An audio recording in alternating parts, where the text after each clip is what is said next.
Hebreus capítulo de número 12, quantos encontraram, diga eu. Está escrito assim o versículo 1 e o versículo de número 2.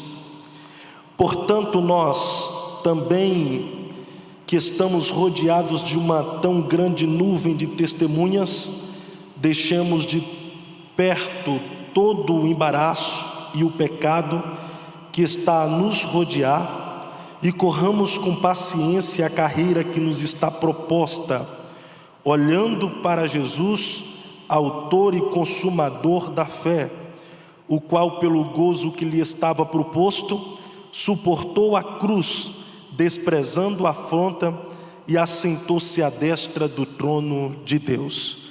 Tome o seu assento, me presta um pouco da sua atenção, para que possamos compreender e entender o que Deus quer falar conosco, através deste versículo lido, que está dentre a carta aos Hebreus. Carta esta muito importante para aqueles que decidiram viver por Cristo, para Cristo e pelo Evangelho. Dentre alguns contextos dessa carta, que está inserido a nossa doutrina, aquilo que rege a nossa fé. É uma carta bastante relevante, que nos inspira a servir a Deus com fidelidade, com integridade e com santidade. Apesar da relevância dessa carta, existe uma discussão teológica até os dias de hoje, para saber quem é o verdadeiro autor. Uns atribuem a autoria desta carta ao apóstolo Paulo, que escreveu a maioria das outras cartas no Novo Testamento, um homem dotado de uma intelectualidade admirável, formado em diversas faculdades, dentre elas teologia, filosofia. Ele aprendeu aos pés do Dr. Gamaliel, um homem admirável pelo seu conhecimento, um mestre da época, um homem que tem uma conduta ilibada depois que entregou a sua vida a Cristo. Penso eu e tantos outros pensadores que depois de Cristo, o apóstolo Paulo tenha sido o missionário que mais nos inspira a viver semelhante a Cristo e vivermos uma vida santa. Ele foi o único que teve a ousadia de dizer: da mesma forma que Deus é santo e eu o imito, que sejamos também imitadores de Deus em sua santidade.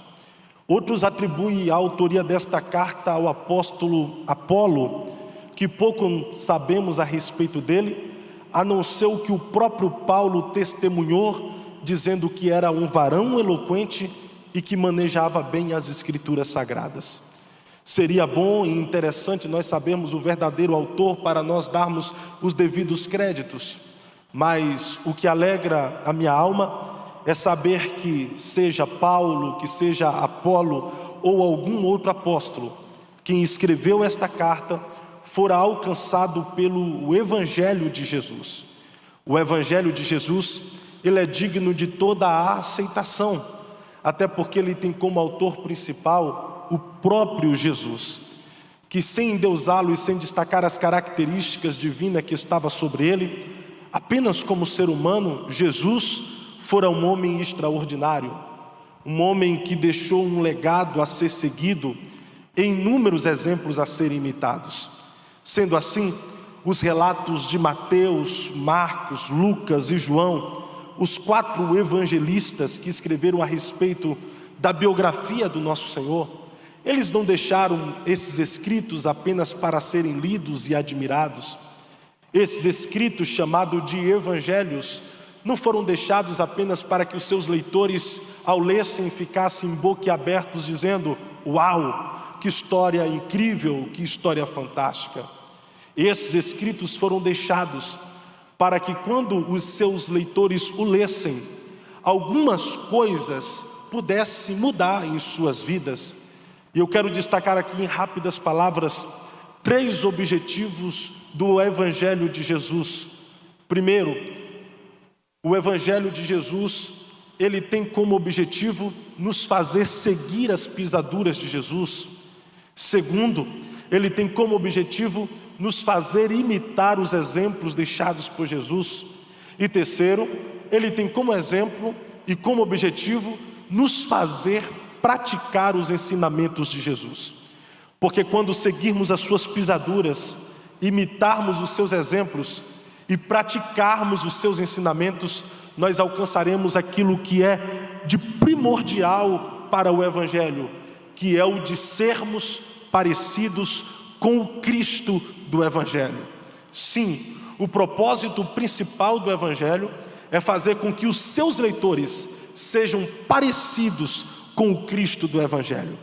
Isso é tão verdade que os discípulos ficaram no colégio apostólico por aproximadamente 3 anos e meio caminhando com Jesus, e eles compreenderam essa objetividade, que quando eles se tornaram apóstolos em uma cidade por nome de Antioquia ou Antioquia, eles foram chamados de cristãos pela primeira vez. A palavra cristão em seu original significa pequeno Cristo, ou miniatura de Cristo, ou ainda aqueles que são semelhantes a Cristo. Vale a pena ressaltar aqui que não foram os apóstolos que se auto-intitularam como cristãos, mas fora a própria sociedade ímpia, mundana e entregues a todos os tipos de pecaminosidade, que ao olhar para a forma como os apóstolos falavam, eles diziam: esses homens falam como o Cristo que foi morto lá em Jerusalém falava. Ao olhar para a forma como os apóstolos viviam, eles diziam: esses homens vivem de forma como o Cristo que foi morto lá em Jerusalém vivia. Ao olhar para a forma como os apóstolos expressavam os seus sentimentos, eles diziam: esses homens expressam os sentimentos de forma como Cristo lá em Jerusalém que foi morto expressava os seus sentimentos. Esses homens são cristãos, eles são parecidos com Cristo. E nós somos desafiados a vivermos uma vida tal como os apóstolos, para que esta sociedade odiar-nos, entregues a todos os tipos de pecaminosidade, concupiscência e corrupção do seu coração, olhe para nós, onde quer que estivermos, seja lá qual for o departamento da sociedade aonde estivermos andando, vivenciando, eles têm que olhar para nós e ver em nós a forma que falamos, a forma que andamos, a forma que agimos, a forma que expressamos os nossos sentimentos, uma semelhança com o Cristo do Evangelho. Porque se essa sociedade não ver em nós uma semelhança com o Cristo do Evangelho, nós estamos vivendo tudo menos o Evangelho de Jesus. Eu sei que é desafiador ser cristão. Ser cristão não é fácil. Há inúmeras batalhas, há inúmeras intempéries. Quando nós nos decidimos ser cristão, nós entramos em uma guerra infindável enquanto nós estivermos nesse corpo corruptível, habitando nessa terra, uma batalha diária.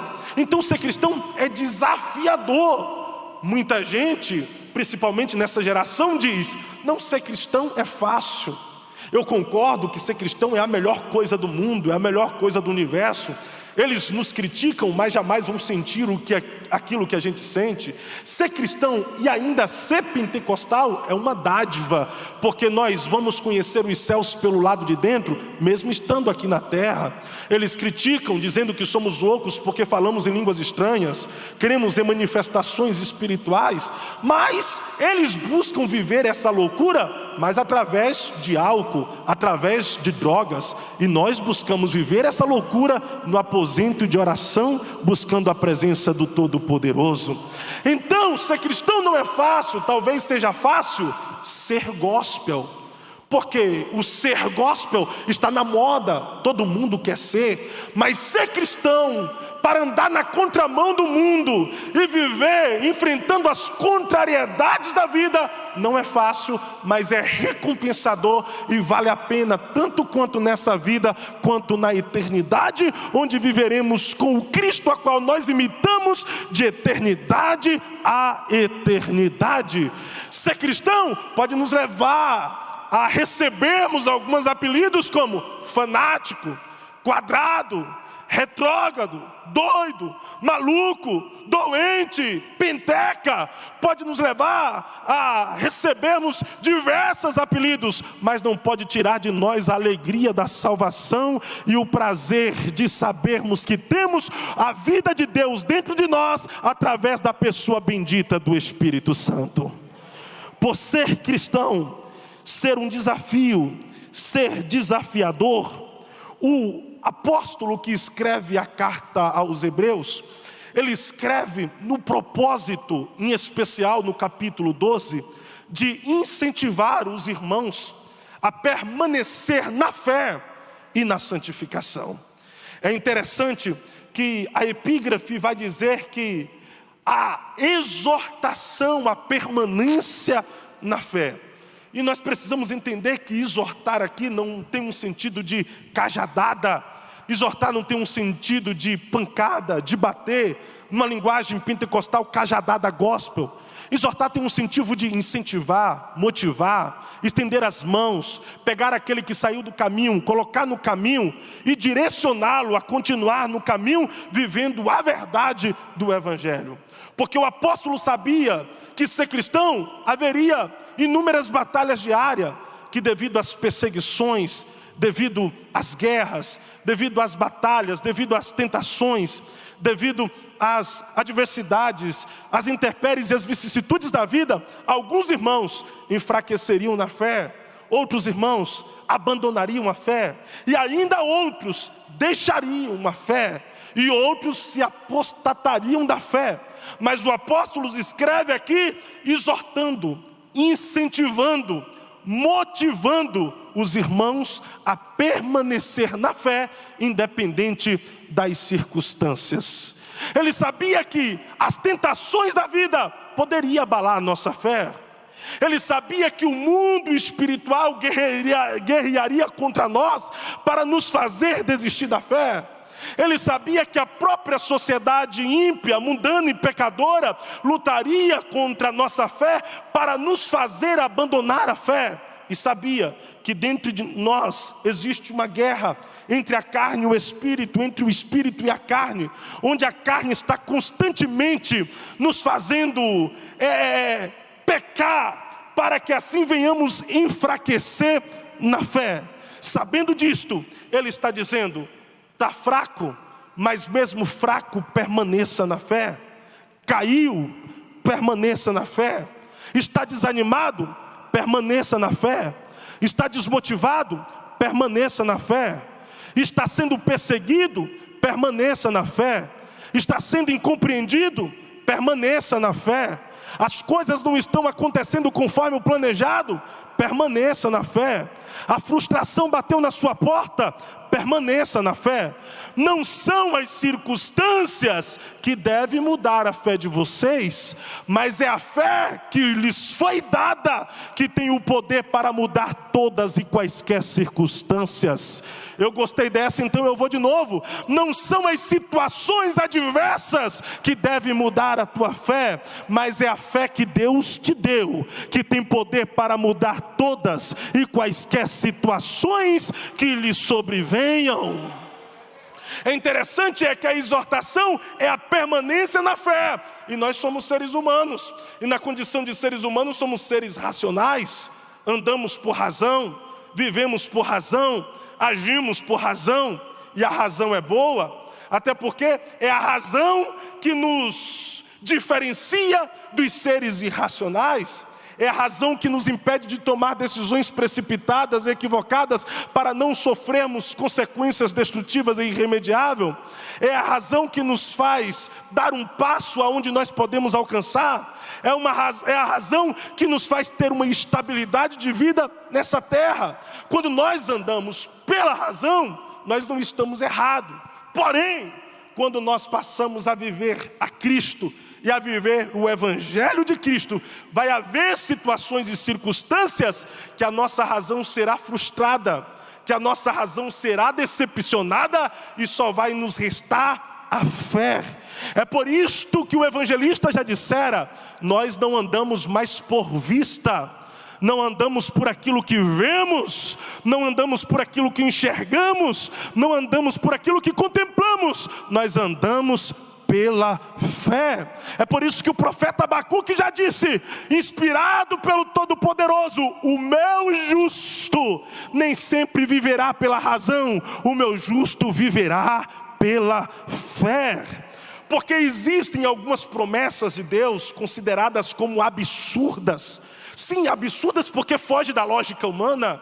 Existem algumas promessas de Deus absurdas que fogem da racionalidade humana, porque é impossível conquistar, porque não há condição dessa promessa se realizar. Essas promessas, quem apenas age pela razão, jamais tomará posse dela. Só toma posse das promessas absurdas que Deus faz quem abre mão da razão e abraça a promessa pela fé. Quer ver uma coisa? Alguém que nunca fez uma faculdade de administração, não entende nada de economia, não entende nada de administração, alguém iletrado, semi-analfabeto, Deus chega para ele e diz: eis que eu vou te dar um negócio, uma empresa, e será muito grande. Você vai crescer em Goiânia, você vai crescer no estado do Goiás, esta empresa vai ser uma multinacional. Se a pessoa der legalidade para a razão, ela vai dizer: eu não tenho capacidade de administrar uma empresa como essa, eu não estudei, eu não tenho noção de economia, eu não tenho noção de administração, eu não tenho ninguém para me ajudar, essa promessa não é de Deus não, isso não é para mim. Mas quem age pela fé, abre mão da razão e diz: eu não tenho capacidade mesmo, mas se foi Ele que me prometeu, Ele vai me dar capacidade para administrar, e eu tomo posse daquilo que Ele falou para minha alma. Existe uma pessoa que foi desenganada pela medicina e os médicos disseram: vai para casa, você tem alguns meses de vida, prepara a sua família, porque você vai morrer e não vai viver. Já fizemos de tudo e você não vai conseguir se recuperar. Mas Deus chega para essa pessoa e diz: esta enfermidade não é para a morte, ela é para a glória do meu nome.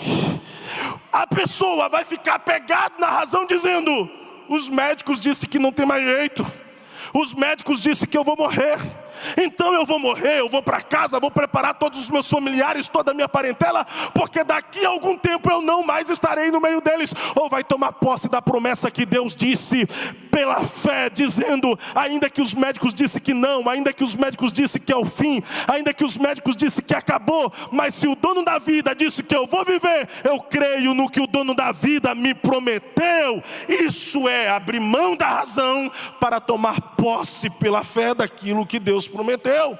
Promessas absurdas. Quer ver uma coisa? Existe um homem na Bíblia por nome de Abraão. Com 75 anos de idade, Deus lhe faz uma promessa absurdíssima, porque Ele diz: você será pai de uma grande multidão. E compara essa multidão como as estrelas que há no céu, pastor Alisson. Compara essa multidão como os grãos de areia que há na praia, muito numerosos, a ponto dele não conseguir contar. Mas há um porém. Em casa Abraão sofre com Sara, que é estéril e não consegue gerar, e tampouco dá luz a filhos. Com 75 anos ele recebe a promessa, e a promessa só vai se tornar uma realidade depois de 25 anos, quando ele tem 100 anos de idade. Nesse período de 25 anos, a dúvida, através da razão, brotou no seu coração.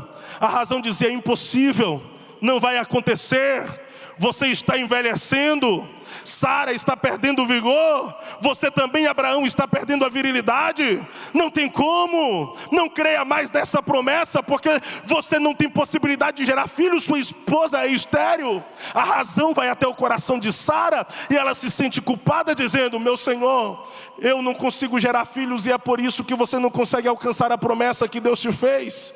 A razão fez com que Sara tomasse uma decisão totalmente equivocada, dizendo: então deite-se com uma das minhas servas, gere filhos com elas, para que a promessa de Deus se torne uma realidade na sua vida. Abraão deita-se com Agar, Agar gera um filho por nome de Ismael. Deus lhe faz uma promessa em particular, mas diz: esse não é o filho da promessa que eu preparei para você, Abraão.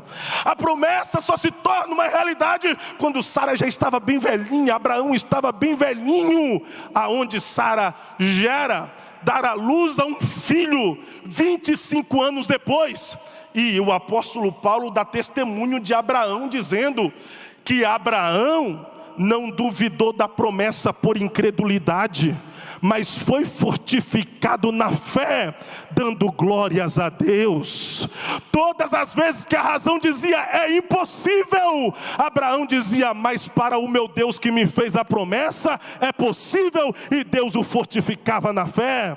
A razão dizia desista, mas Abraão dizia, o Deus que me chamou vai garantir com que a promessa se torne uma realidade na minha vida, e Deus o fortificava na fé.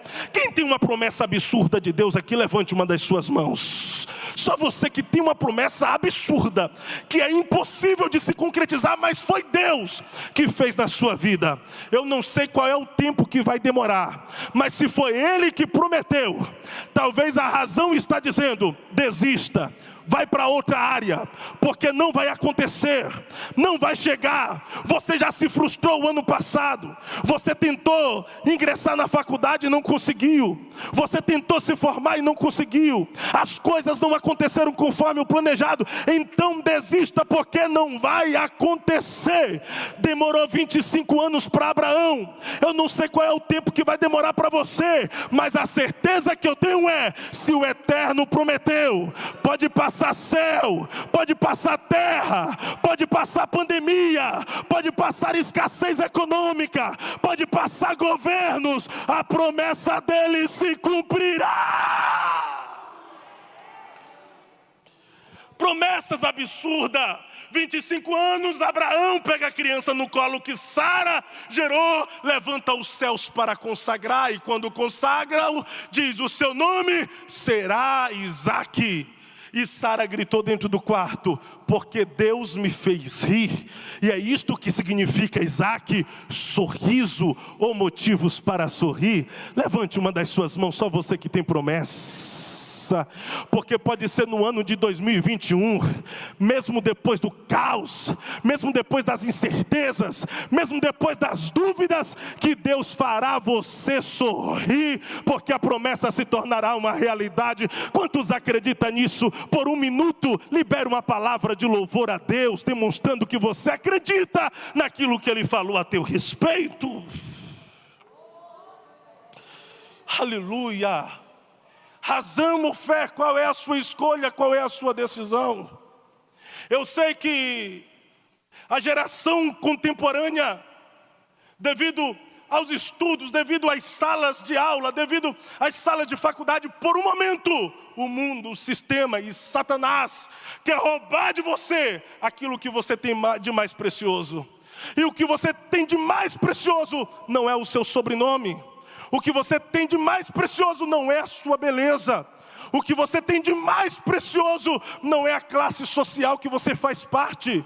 O que você tem de mais precioso não são as roupas caras. O que você tem de mais precioso é a fé, que não veio de você, mas ela foi dada por Deus. Então, por favor, perca tudo, perca status, perca aplausos, perca dinheiro, perca até a saúde, mas não perca a fé, porque esta fé que a Bíblia vai nos dizer que nos ajuda a vencer o mundo, é esta fé que nos ajuda a lutar contra os ataques do diabo, é esta fé que muda a forma de como nós vivemos, é esta fé que faz milagres acontecerem, é esta fé que nos dá garantia de vida eterna. Quer um conselho? Viva pela fé, viva na fé, olhe e visualize a fé, ouça sobre a fé, abrace a fé, nade na fé e seja cheio de fé para a glória do Deus Pai, que fez os céus e a terra apenas com o poder da sua palavra. Fé. Imagine se alguns personagens da Bíblia dessem legalidade para a razão em vez da fé. A Bíblia fala sobre uma mulher do fluxo de sangue, que por causa deste flagelo, durante um período de 12 anos, foi rejeitada e desprezada pela sua própria parentela, desprezada pela própria sociedade. Ela está distante da cidade, vivendo de forma isolada. E a razão dizia para ela constantemente: fique em casa, porque você já gastou dinheiro com diversos médicos e nenhum trouxe solução para o seu problema. Não saia daí, espere a morte, porque você vai morrer. A razão dizia: não tem mais jeito, acabou. E essa mulher ouve falar de Jesus, e ao ouvir falar de Jesus, ela disse: se tão somente eu tocá-lo, eu ficarei sã. Só que na mesma hora a razão dizia: não tem como você tocá-lo. Se você for para a cidade, vão te apedrejar, você vai sofrer preconceito, e esse homem pode ser apenas mais um que vai te enganar e tomar o seu dinheiro. Fica em casa, enclausurada, depressiva, ansiosa, e não saia daí por nada, porque você vai morrer em casa.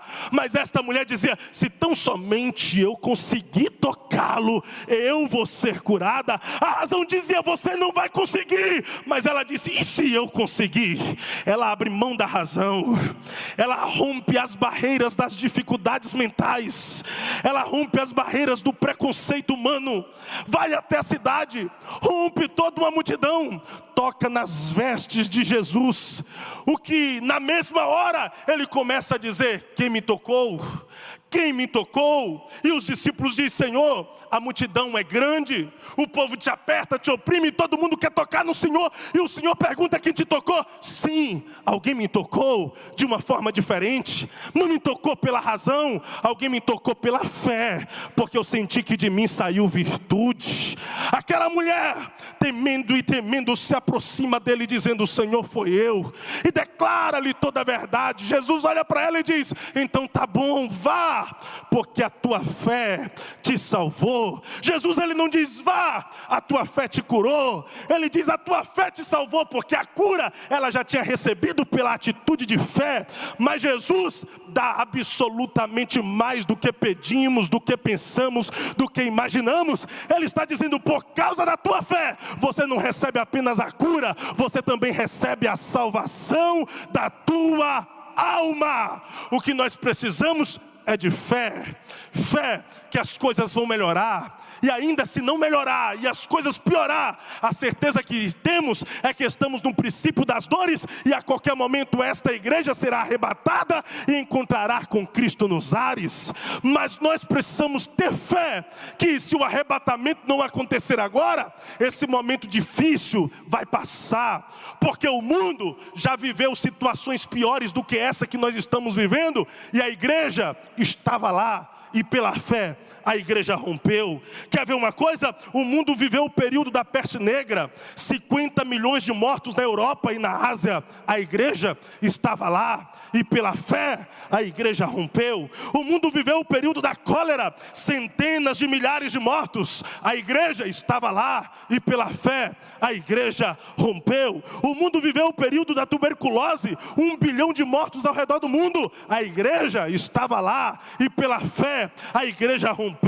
O mundo viveu o período da varíola, 300 milhões de mortos ao redor do mundo, mas a igreja estava lá, e pela fé a igreja rompeu. O mundo viveu o período da gripe espanhola, 20 milhões de mortos. A igreja estava lá, e pela fé a igreja rompeu. O mundo viveu o período da tifo, 3 milhões de mortos na Europa Oriental e na Rússia. A igreja estava lá, e pela fé a igreja rompeu. O mundo viveu e vivencia até hoje o período da AIDS, são 22 milhões de mortos desde 1981, mas a igreja estava lá, pela fé rompeu, e a igreja continua rompendo pela fé. Então não há Covid-19, não há coronavírus, não há incerteza sobre vacina, não há crise econômica, não há escassez econômica, não há governadores ditadores, não há partidos políticos que possa parar a fé da igreja, porque a fé da igreja não está estabelecida em homens,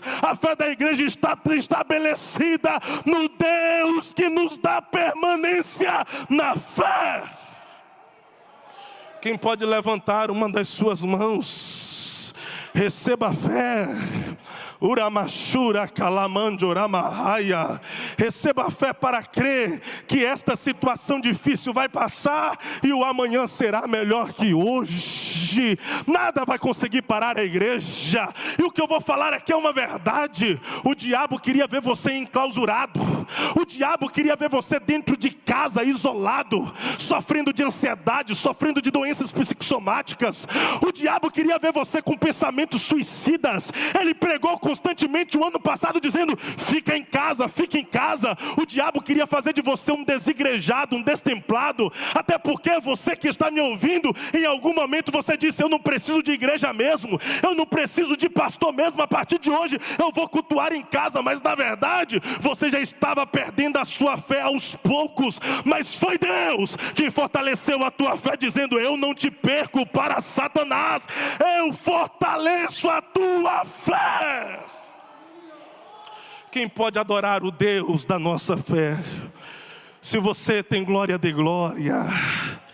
Se você tem aleluia, dê aleluia. Levanta as suas mãos, deixa as duas levantadas e libera uma palavra de louvor a Deus aí agora, vai. Uramasheri Kalamaia. Enquanto você adora, Ele renova a tua fé. Enquanto você adora, Ele restaura a tua fé. Enquanto você adora, Ele te dá uma injeção de fé. Enquanto você adora, Ele te dá permanência na fé. Uramashuri Kalamanjoramahaya. O grande problema é que nós achamos que a fé é para simplesmente mover a mão de Deus em nosso favor. Mas não é simplesmente isto. A fé nos faz tomar atitudes. A fé nos faz tomar uma postura. Se nós lermos Hebreus no capítulo de número 11, nós vamos ver algumas coisas interessantes que está escrito a respeito dos heróis da fé. Preste atenção nisso. Pela fé, Abel ofereceu. Pela fé, Noé construiu. Pela fé, Abraão obedeceu. Pela fé, Sara gerou. Pela fé, Isaac abençoou. Pela fé, José fez menção à saída do Egito. Pela fé, Moisés recusou ser chamado filho da filha de Faraó. Pela fé, esses homens apagaram a força do fogo. Pela fé, esses homens escaparam do fio da espada e fecharam a boca de leões. Pela fé, esses homens fizeram coisas que os habilitaram a estar na categoria dos heróis da fé. A fé não é simplesmente para mover a mão de Deus. A fé é para te fazer levantar do sofá e fazer alguma coisa pelo reino. O inferno quer enfraquecer a tua fé, mas Deus está dizendo: saia você do conforto, saia você do comodismo, saia você desta zona de conforto e use a tua fé, porque eu tenho coisas grandiosas para revelar para a tua alma. Há uma presença aqui, quem consegue senti-la? Recebe fé aí. Uramasheri Kalamanjoramaya Duramasheriah. Uramasheri Kalamanjoramahaya. Tudo que você tem de precioso, o inferno quer tirar.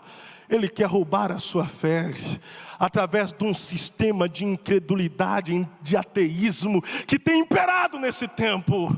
Através de um sistema, de uma ideologia marxista que está colocando tudo contra Deus, tudo contra a fé, tudo contra os princípios e valores da fé que nós carregamos. Ano passado o inferno fez de tudo para que a nossa fé fosse abalada. Chegamos em abril, lockdown geral, todo mundo dizendo: fique em casa. Os atrizes dizendo: fique em casa. Os atores dizendo: fica em casa. Toda a propaganda, todo mundo dizia: fica em casa e não saia de lá por nada.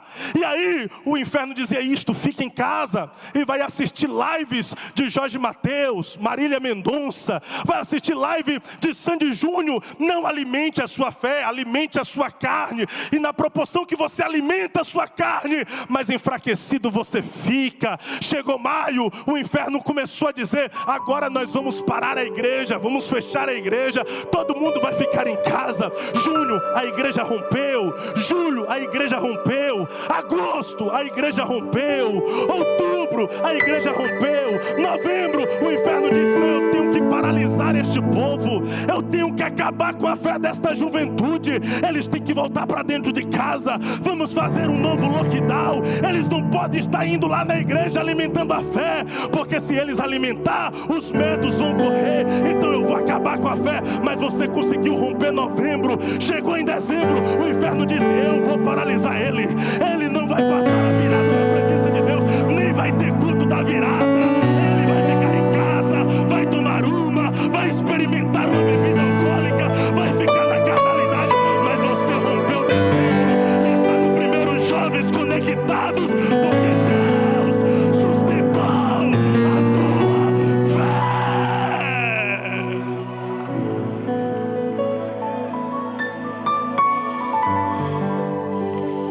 Uremaia, levante a mão, receba algo de Deus aí, porque o Deus que sustentou a sua fé no ano de 2020, Uramai, é o Deus que sustentará a tua fé no ano de 2021.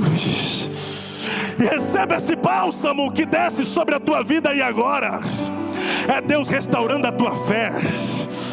E eu repito, coronavírus não vai te parar, Covid-19 não vai te parar, escassez econômica não vai te parar, inferno não vai te parar. Uramacheri Kalama, eu vou permanecer com a minha fé até o arrebatamento da igreja.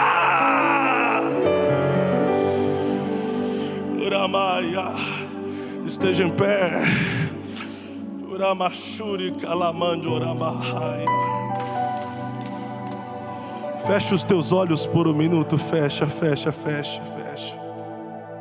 Ó Deus, aonde houver uma pessoa que por causa das circunstâncias estavam com a fé enfraquecida, da mesma forma que o Senhor foi ao encontro de Elias lá naquela caverna e falou de forma individual e pessoal com o profeta, vai ao encontro desta pessoa agora, não através de uma brisa suave como foi lá na caverna, mas através da melodia deste instrumental. Aonde a melodia deste teclado chegar, que chegue também a voz do Espírito Santo, para falar o que eu não consigo falar, para dizer o que eu não consigo dizer, para ministrar o que eu não consigo ministrar, e para fazer o que eu não consigo fazer. Mas por favor, Deus, aonde houver alguém que o diabo queria desestabilizar a fé, queria abalar a fé, queria enfraquecer a fé, queria destruir a fé, vai ao encontro dele e dela agora pelo Espírito Santo e o fortifica na fé.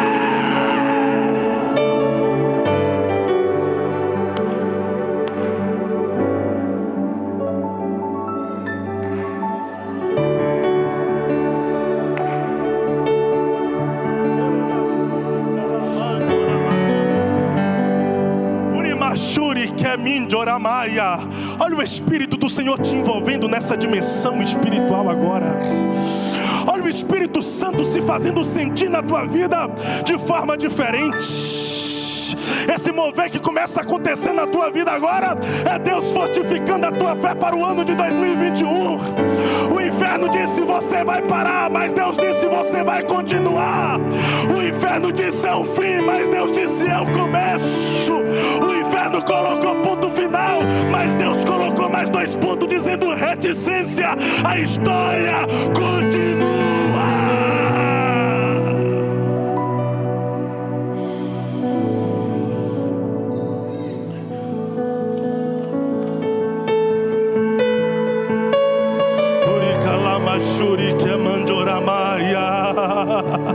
Recebe algo de Deus aí, vai.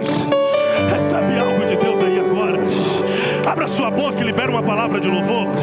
Se você tem glória, dê glória. Se você tem aleluia, dê aleluia. Olha o Espírito Santo te envolvendo. Deixa ele se mover na tua vida. Se você é batizado com o Espírito Santo, adore em línguas agora. Adore no idioma que o inferno não entende. Adore no idioma que os homens não entendem. Mas quando você adora em línguas,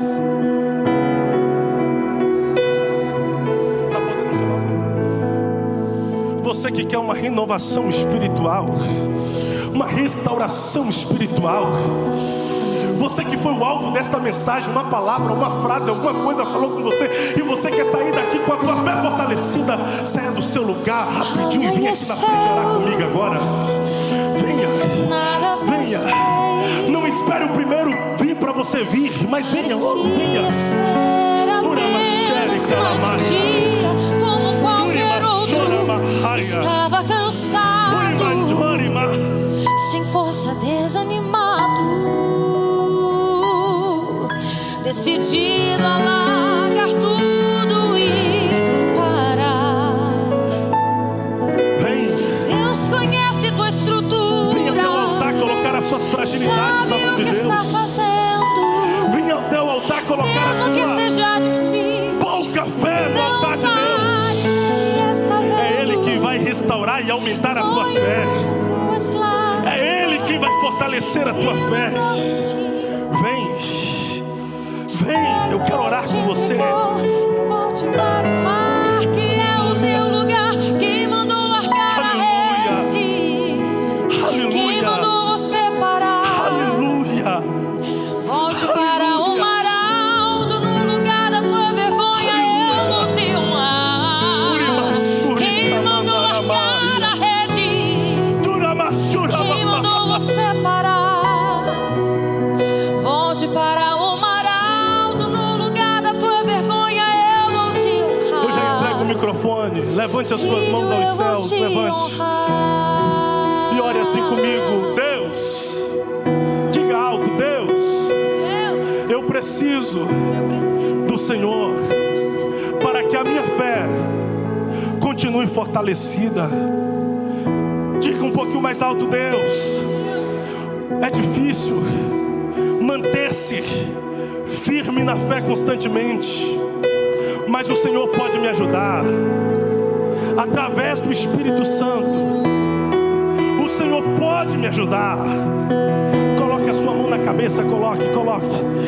Agora diga comigo: por isso, Deus, eu te peço, o quanto for possível, o ser humano receber do Espírito Santo. Derrama sobre a minha vida no dia de hoje. Diga: no dia de hoje, nessa noite, o quanto for possível, eu sentir o Espírito Santo. Me faça sentir agora, Deus.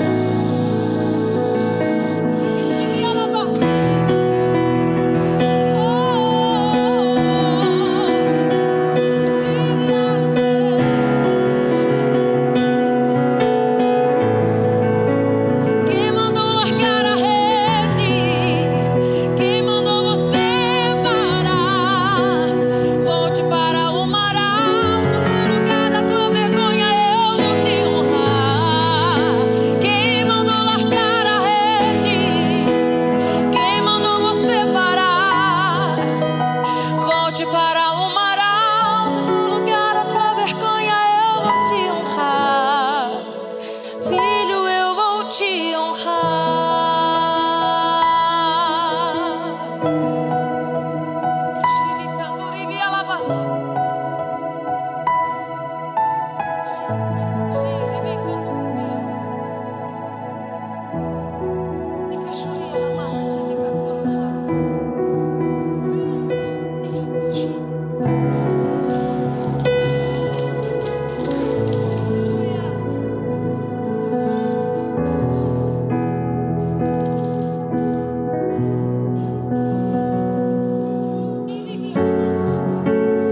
Deus aqui nessa noite. Se você não sentiu, sinta, né? Calabaçu.